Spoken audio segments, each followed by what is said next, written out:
Hello friends, we are in the old cemetery in the city of Prague. It was inaugurated, this cemetery, in 1439, and for 5 centuries the Jews were buried. The Jews of Prague were buried in this cemetery.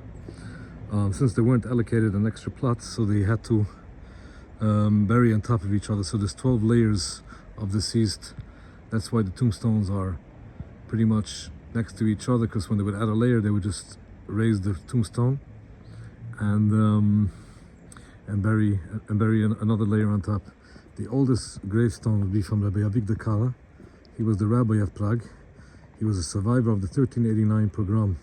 That's why when you read on his massacre, it says that he was the son of Avigdor, the son of Hakadosh Rabbi Yitzchak, means the martyred Rabbi Yitzchak. His father was martyred in 1389. Easter fell at the same time as the last day of Pesach, and the priests rallied the Jews against the population against the Jews, and 2/3 of the Jews were killed or even took their own life in the Altnai Shul in the city of Prague.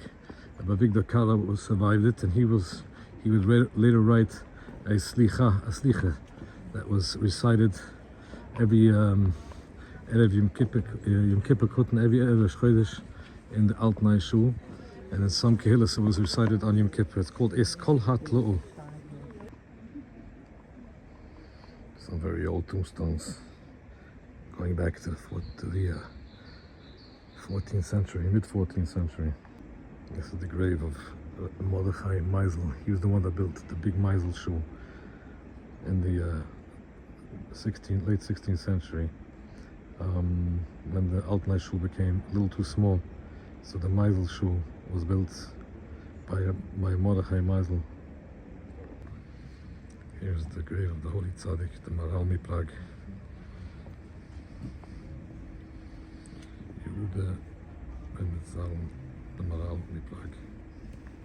And here's the keva, the gravestone of Shlomo Ephraim Luntschitz, the Kliyuka, famous Kliyuka.